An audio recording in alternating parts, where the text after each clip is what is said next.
Saudara pendengar yang kami kasihi dimanapun Anda berada, Anda kembali bersama kami dalam acara Telaga, Tegur Sapa Gembala Keluarga. Saya Gunawan Santoso dari Lembaga Bina Keluarga Kristen akan berbincang-bincang dengan Bapak Pendeta Dr. Paul Gunadi. Beliau adalah seorang pakar dalam bidang konseling. Perbincangan kami kali ini tentang kapankah perlu konseling. Saya percaya acara ini pasti bermanfaat bagi kita sekalian, dan dari studio kami mengucapkan selamat mengikuti. Kata konseling memang cukup akrab di telinga kita semua, Bapak ya. Tetapi sebenarnya apa itu konseling dan bagaimana kita melakukan konseling, kepada siapa kita mesti konseling? Nah, ini yang seringkali menimbulkan banyak pertanyaan, Bapak. Karena kita ini kan bukan cuma terdiri dari tubuh yang kalau sakit ke dokter, tetapi masih ada jiwa, masih ada relasi sesama kita gitu, yang kadang-kadang mengalami gangguan juga seperti tubuh kita gitu. Dan ini sebenarnya kita butuh seorang konselor gitu, Bapak. Tetapi bagaimana ini, Bapak? Untuk kapan saatnya kita itu perlu konseling? Sebagaimana kita memerlukan dokter untuk menolong kita dengan permasalahan kesehatan jasmania, demikian pula lah kita memerlukan konselor untuk menolong kita dengan permasalahan kesehatan jiwani dan relasi. Pertanyaannya adalah, bagaimana Pak Gunawan sudah angkat tadi, kapankah seharusnya kita mencari pertolongan seorang konselor untuk permasalahan jiwani dan relasi yang kita hadapi? Apakah sehat dan baik buat kita mencari pertolongan sedini mungkin? Ataukah lebih baik kita mengupayakan penyelesaiannya terlebih dahulu sebelum kita mencari pertolongan? Nah, jadi kita mau melihat kapan ya waktu yang tepat, kondisi yang tepat untuk kita mencari pertolongan dari seorang konselor. Namun sebelum kita nanti membahas jawabannya, saya nanti mau mengajak kita melihat kesalahpahaman yang kerap beredar tentang peranan Roh Kudus di dalam kehidupan orang percaya, Pak Gunawan. Kesalahpahaman seperti apa itu, Bapak? Begini, Pak Gunawan, ada orang berpendapat bahwa kita tidak perlu mencari pertolongan seorang konselor, Kristen ataupun bukan, untuk penyelesaian masalah jiwani dan relasi kita. Biasanya argumen yang diberikan adalah kita sudah mempunyai Roh Kudus yang sanggup menolong kita menghadapi persoalan hidup. Jadi ya tidak usah kita datang memohon pertolongan orang. Yang penting kita berdoa, dan karena kita memiliki Roh Kudus dalam hidup kita, ya pasti akan menunjukkan jalan dan menolong kita. Ya, itu memang banyak pendapat seperti itu, Bapak. Bukan hanya mengenai permasalahan jiwa. Dalam permasalahan tubuh pun orang juga banyak yang berpikir seperti itu. Saya tidak perlu ke dokter kok. Tuhan bisa menolong saya, Tuhan bisa melakukan mujizat kepada saya. Kalau Tuhan mau saya sembuh, saya pasti sembuh. Dan dia tidak mau ke dokter, Bapak. Nah, dia yang tadi ini masalah kejiwaan yang dia alami, dia tidak mau ke konselor karena dia merasa ada Roh Kudus di dalam dirinya. Tetapi orang-orang seperti ini apakah selalu berpegang teguh pada pendapatnya seperti itu, Bapak? Nah, sudah tentu kalau memang orang itu yang seperti tadi Pak Gunawan katakan, ya saya mungkin lebih bisa terima, yaitu dalam segala hal dia itu tuh konsisten, ya pokoknya dia percaya ada kuasa Tuhan yang dapat menolong atau menyembuhkan dia. Jadi dalam segala hal, permasalahan jiwani, permasalahan jasmania, permasalahan relasi, permasalahan finansial, udah dia nggak minta pertolongan siapapun, hanya pertolongan Tuhan. Seandainya semua orang begitu, ya udah, saya terima. Tapi kenyataannya adalah tidak demikian, Pak Gunawan. Pada umumnya, orang yang mengatakan bahwa kita tidak perlu datang memohon pertolongan orang lain untuk menghadapi persoalan hidup, dan bahwa kita hanya perlu bersandar pada Roh Kudus, tidak ragu untuk datang mencari pertolongan dokter sewaktu ia sakit. Jadi bila ia konsisten, seharusnya lah ia tidak datang kepada dokter untuk persoalan kesehatan jasmanianya. Juga saya tambahkan, seharusnya lah ia tidak bersekolah atau memasukkan anaknya ke sekolah, sebab bukankah Roh Kudus adalah guru yang teragum dan terbaik, dan ia sanggup mengajarkan kita segala sesuatu. Nah, Pak Gunawan, daftar ini masih dapat diperpanjang, tetapi saya kira kita semua mengerti arah argumen saya, yaitu bahwa argumen ini tidak konsisten. Pada kenyataannya, kita ini memerlukan pertolongan satu sama lain, dan Tuhan memakai anak-anaknya untuk membimbing orang yang sedang menghadapi masalah. Misalkan, di dalam Alkitab kita dapat melihat bahwa Tuhan menunjuk Musa untuk menyelesaikan permasalahan yang dihadapi umat Israel dalam perjalanan di padang gurun, dan suatu Musa tidak sanggup lagi melakukan tugas itu. Ia menetapkan para tua-tua untuk membantu umat Israel menyelesaikan permasalahan di antara mereka.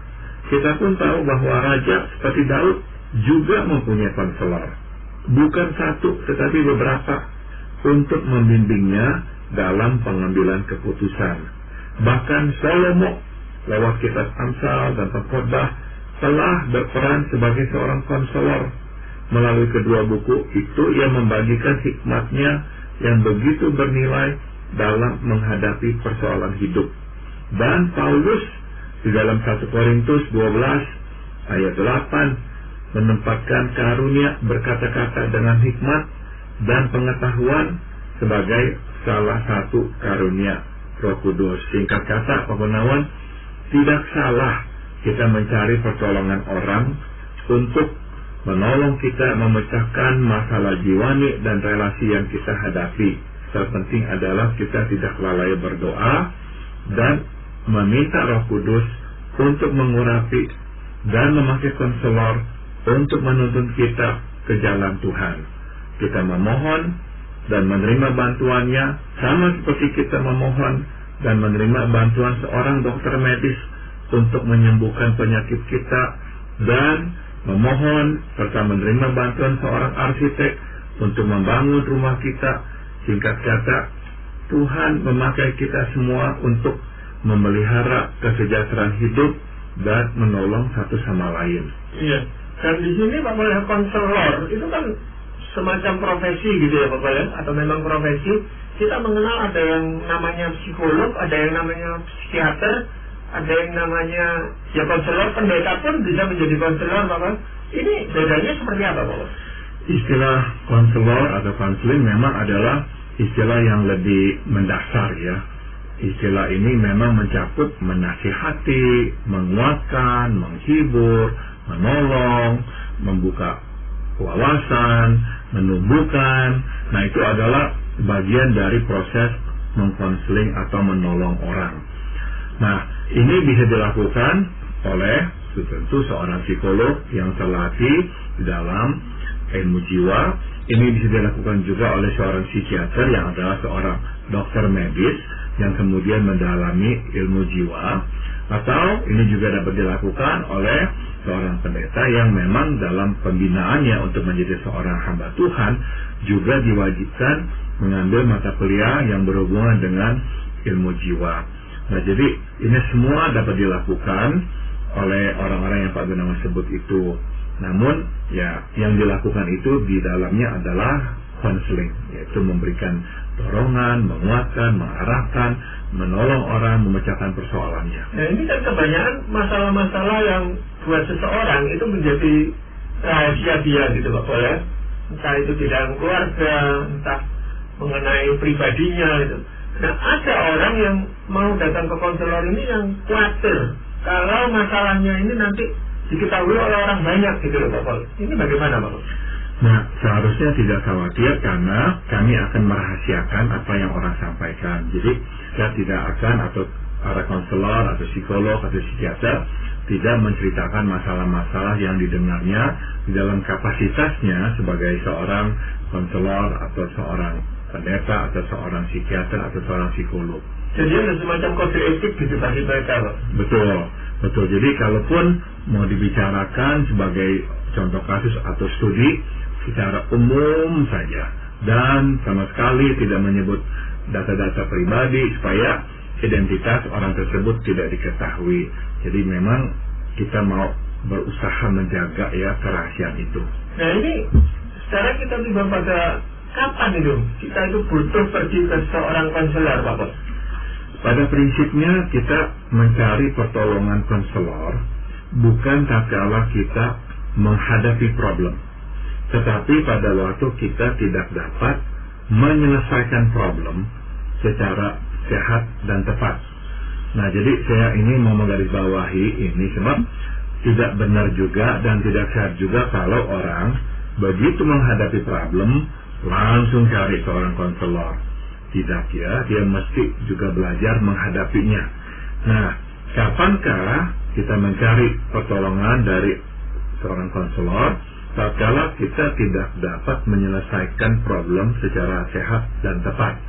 Mungkin kita dapat dalam tanda kutip menyelesaikan problem, namun kita melakukannya secara tidak sehat dan tidak tepat. Nah, bila itu terjadi, kita tahu bahwa sesungguhnya masalah tidak hilang, tetapi hanya terbenam. Masalahnya, setiap kali penyelesaian yang tidak tepat dan tidak sehat kita lakukan, maka ini akan menciptakan problem lain yang lebih berat dan lebih kompleks. Sebagai contoh ya, kita perlu datang kepada konselor untuk menolong kita menyelesaikan persoalan pernikahan. Jika segala usaha untuk menjalin komunikasi berakhir dengan pertengkaran, atau kita harus mencari pertolongan konselor bila kita terus mengalami kecemasan tatkala berhadapan dengan orang, walau kita telah berusaha sekuat tenaga untuk tenang. Atau contoh lain, kita mesti segera mencari pertolongan konselor apabila bukan saja kita makin tidak mempunyai energi dan pengharapan untuk hidup, tapi juga makin sering kita berharap untuk mati. Nah, Pak Gunawan, semua contoh ini memperlihatkan bahwa kita sudah tidak sanggup menghadapi dan menyelesaikan persoalan hidup, kendati kita sudah berusaha. Nah, di saat ini nih, kita perlu mencari pertolongan seorang konselor. Dan itu biasanya orang lain yang tahu, Pak Pol. Kita sendiri jarang itu orang yang bermasalah ini berinisiatif sendiri datang ke konselor ini agak jarang terjadi. Yang sering kali terjadi adalah orang lain melihat, wah ini sudah butuh pertolongan. Sama seperti kita sakit secara jasmani aja. Selama masih kita bisa obati sendiri, kita coba mengobati sendiri. Padahal penyakit yang sesungguhnya itu terus berkembang karena kita mengobatinya kurang tepat. Dan untuk seorang yang bermasalah kejiwaannya juga orang lain yang bisa tahu, dan dia yang akan mendorong atau mengajak kepada seorang konselor. Itu memang sering terjadi, Pak Gunawan, sebab kita itu ya seringkali berpikir bahwa pastilah bisa dengan berjalannya waktu, pastilah bisa. Tapi kita nggak menyadari bahwa sebetulnya kita makin tergerogoti. Nah, orang di sekitar kita lah yang tahu. Mungkin sekali mereka pun juga sudah berusaha ya menolong kita, memberitahukan kita. Tapi ya kenyataan bahwa masukan-masukan mereka itu tidak menolong kita, berarti memang kita memerlukan pertolongan dari seseorang yang lebih menguasai lah ya persoalan-persoalan ini sehingga dapat menolong kita. Ya.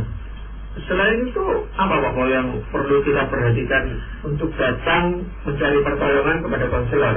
Kita mesti datang mencari pertolongan konselor jika kita tidak dapat berfungsi secara optimal dalam hidup, Pak Gunawan. Maksud saya, kita tidak sedang menghadapi problem, tetapi kita tahu bahwa kita tidak dapat berfungsi secara maksimal karena adanya hambatan yang berasal dari masa lalu.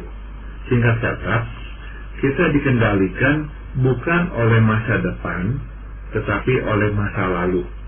Kita telah berusaha melepaskan diri dari masa lalu, tetapi kita selalu gagal. Itulah saatnya kita mencari bantuan konselor untuk melepaskan tali yang mengikat kita. Sebagai contoh, Karena terlalu sering kita menerima kata-kata yang menjatuhkan, akhirnya kita merasa minder. Ya, setiap kali kita ingin melakukan sesuatu, kita langsung merasa takut. Belum apa-apa, kita sudah mengantisipasi bahwa kita akan gagal dan menderita malu. Nah, alhasil kita memutuskan untuk tidak berbuat apa-apa. Kita memilih jalan aman, yaitu berlindung di balik orang, supaya jika terjadi apa-apa, nah kita kan tidak disalahkan. Sebagai akibatnya, seringkali kita kehilangan kesempatan untuk memberikan sumbangsi kepada sesama dan untuk mengaktualisasikan apa itu yang Tuhan telah karuniakan kepada kita. Nah, melalui konseling, seorang konselor dapat menolong kita menemukan akar ketakutan itu dan menolong kita menghadapinya. Ia pun bisa membantu kita memisahkan diri dari masa lalu sehingga kita mempunyai keberanian dan kemerdekaan untuk berinisiatif dan mengambil risiko. Iya, Bapak, untuk sebagian orang yang harus melepaskan masa lalunya, itu ada yang sekarang itu dikenal dengan hipnoterapi, gitu. Katanya melalui itu orang bisa melupakan masa lalunya dan membuka lembaran baru untuk selanjutnya. Itu bagaimana, Bapak ya? Memang apakah hipnoterapi itu bermanfaat dalam kasus-kasus tertentu untuk menolong orang? Saya kira iya, bisa ya dipakai untuk menolong kita ya membuka bagian hidup kita yang sudah lama ya tersembunyi, dan akhirnya kita bisa mengingat apa yang terjadi pada kita. Namun ya kita juga masih berhati-hati untuk tidak mengatakan bahwa lewat hipnoterapi maka semua persoalan itu bisa diselesaikan dan sebagainya. Oh tidak ya, pada akhirnya kita harus menghadapi persoalan yang pernah menimpa kita, menyakitkan, memalukan, itu tetap kita harus hadapi. Dan secara sadar kita memang harus melepaskan diri dari masa lalu itu, bukan lewat proses melupakannya lah, apalah, enggak ya. Sebab memang kita mesti ya menghadapinya muka dengan muka dan berkata bahwa udah saya lepaskan masa lalu saya nggak mau ini mengganggu saya lagi. Iya, dan untuk anak-anak terutama yang kesulitan menentukan jurusan studinya, itu kan perlu juga dibimbing oleh seorang yang ahli di dalam bidang ini, gitu Bapak ya. Jadi melalui konseling ini juga bisa bermanfaat untuk menentukan anak itu melanjutkan ke sekolah mana atau harus bekerja di bidang apa, gitu Bapak ya. Betul Pak Gunawan. Nah, ini misalkan dalam hal penentuan jurusan atau karir, ternyata nggak sesederhana itu, ya. Nggak hanya lewat tes, maka langsung tahu inilah yang memang menjadi karunia kita atau garis karir kita. Sebab ternyata kepribadian kita, masa lalu kita, kebutuhan kita bisa turut mempengaruhi pilihan kita, Pak Gunawan. Sebagai contoh, misalkan kita ini dikaruniakan oleh Tuhan kemampuan yang baik sekali dalam bidang sains. Nah, seharusnya kita bekerja di bidang teknik dan sebagainya. Tapi karena misalnya masa lalu kita itu kurang bahagia, kita harus kasih sayang, kita butuh sekali kontak sentuhan dengan sesama manusia, tapi enggak memperolehnya. Akhirnya tuh kita tuh mencari-cari, Pak Gunawan, kedekatan dengan orang, penerimaan dari orang, penghargaan dan kasih sayang dari orang. Nah, akhirnya Pak Gunawan kita memilih jurusan yang dapat memenuhi kebutuhan kita itu. Misalnya, jadilah kita seorang guru misalnya. Nah, kita berkecimpung dengan manusia, ngobrol dengan anak-anak dan sebagainya.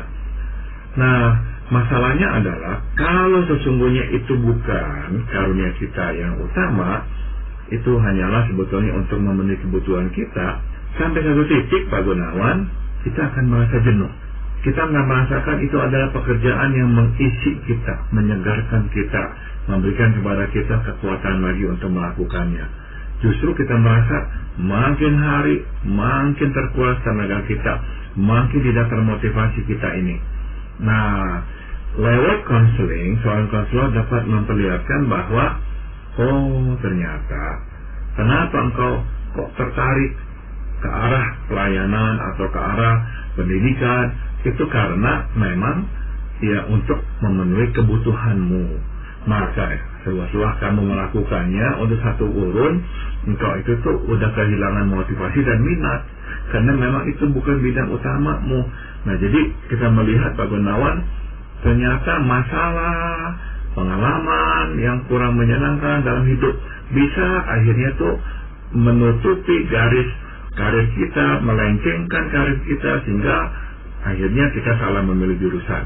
Nah, dalam konseling dengan seorang konselor, hal-hal ini bisa diketahui sehingga orang enggak memilih jurusan yang bukan sesuai dengan bidangnya itu.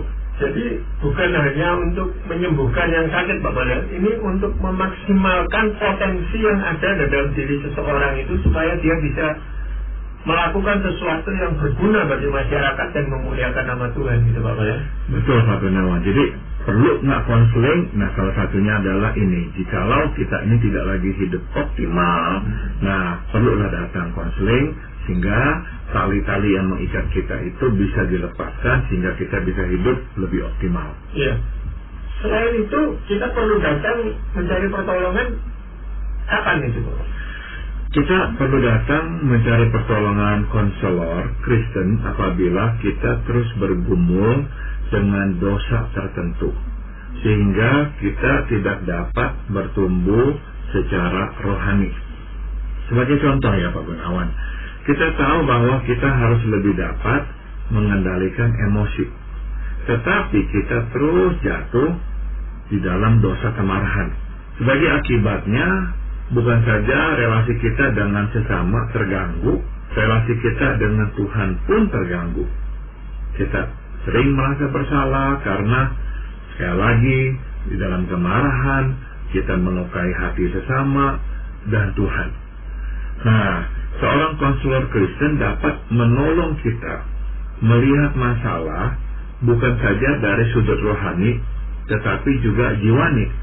Memang kalau hanya melihatnya dari sudut rohani, ya kita akan berkata, ya saya sudah tahu, tidak seharusnya saya itu tuh pemarah, tidak seharusnya saya itu tuh mengumbar-umbar emosi saya ngerti, ini tidak seharusnya, tapi persoalannya bagaimana caranya saya bisa mengatasinya. Nah, lewat counseling kita dapat mengetahui bahwa penyebab kita terus jatuh ke dalam dosa kemarahan yang tak terkendali adalah dikarenakan kemarahan kita terhadap orang tua yang tak kunjung padam. Mungkin kita marah kepada mereka sebab mereka mengabaikan kita dulu ya, dan membuat kita merasa tidak berharga. Alhasil kita limpahkan kemarahan itu kepada orang lain. Dengan cepat kita ini menyimpulkan orang itu enggak menghargai kita, orang itu mengabaikan kita, orang itu menghina kita, sehingga marah lagi kita, marah lagi. Padahal, nah, kemarahan kita sebetulnya tertuju kepada orang tua, bukan kepada orang-orang ini. Pada waktu kita sadari bahwa kemarahan kita sebetulnya berasal dari kemarahan kepada orang tua, kita pun lebih mampu untuk mengendalikannya. Mungkin kita belajar untuk lebih terbuka dengan perasaan kita kepada orang tua. Mungkin kita belajar untuk mengatakan ketidaksukaan kita terhadap tindakan mereka. Singkat kata, kita belajar untuk bersikap dan berbuat lebih tepat sasaran. Nah, sewaktu kita bersikap dan berbuat tepat sasaran, ternyata kita lebih sanggup mengendalikan kemarahan. Hasil, kita tidak jatuh ke dalam dosa kemarahan tak terkendali seperti dulu lagi. Ya, jadi sebenarnya kapan seseorang itu perlu pergi ke konselor yang Kristen, dan kapan yang siapa saja bisa menangani masalahnya gitu Bapak? Artinya konselor Kristen dan Kristen pun bisa menyelesaikan masalahnya. Itu bagaimana Bapak? Nah, saya kira kalau memang kita menyadari kok kita jatuh terus ke dalam dosa-dosa tertentu, itu saatnya kita memang mencari seorang konselor Kristen supaya dia bisa mengaitkannya dengan apa tuh yang tertulis dalam Alkitab yang menjadi kehendak Tuhan bagi kita. Sehingga kita ya enggak menghukum diri, menyalahkan diri, tapi kita berhasil menemukan penyebabnya dan diberikan juga masukan bagaimana mengatasinya. Berarti sumber nasihat atau arahan itu juga harus berdasarkan Alkitab, firman Tuhan gitu Pak Pol ya? Betul Pak Gunawan. Iya. Pak Pol, sebenarnya banyak orang itu yang ingin tahu apa yang terjadi di ruang konseling itu Pak Pol. Bagaimana prosesnya Pak Pol biasanya? Pada umumnya kita datang kepada seorang konselor untuk menceritakan persoalan yang kita hadapi. Jadi ya kita ceritakan itu sajalah. Nanti konselor itu yang akan tahu ya, menanyakan hal-hal yang dapat menolong kita, mengerti permasalahan kita, dan juga nanti dia bisa mengajukan usulan atau masukan sehingga kita menemukan jawaban atau pemecahan problem kita. Ya, Pak Pol, dalam hal ini apakah ada ayat firman Tuhan yang mendasari perbincangan kita ini Pak Pol? Amsal pasal 11 ayat 14 berkata, jikalau tidak ada pimpinan, jatuhlah bangsa. Tetapi jikalau penasihat banyak, keselamatan ada. Sekali lagi, kita dapat melihat bahwa Tuhan menganjurkan kita untuk mencari hikmat dari penasihat. Bahkan, makin banyak, makin baik. Pergi konseling tidak membuat kita tidak beriman. Sama seperti pergi ke dokter tidak membuat kita tidak beriman. Pergi konseling tidak membuat kita ragu akan kuasa Roh Kudus. Sama seperti pergi ke dokter tidak membuat kita ragu akan kuasa Roh Kudus. Pergi konseling merupakan sebuah pengakuan semata bahwa kita terbatas dan bahwa kita membutuhkan pertolongan sesama. Ya, jadi memang kita tidak bisa menyelesaikan masalah itu sendiri dan kita butuh orang yang memang ahli, yang sudah Tuhan berikan hikmat untuk membantu kita menyelesaikan masalah-masalah ini. Memang program telaga ini juga dibuat antara lain untuk hal itu, tetapi itu kan sangat terbatas sekali Pak Pol dalam perbincangan yang sangat pendek ini. Jadi kalau memang dibutuhkan untuk konseling, sebaiknya para pendengar kita juga tidak ragu untuk mendatangi seorang konselor. Terima kasih banyak Pak Pol untuk perbincangan ini. Dan para pendengar sekalian, kami mengucapkan terima kasih Anda telah mengikuti perbincangan kami dengan Bapak Pendeta Dr. Paul Gunadi dalam acara Telaga, Tegur Sapa Gembala Keluarga. Kami baru saja berbincang-bincang tentang apakah perlu konseling.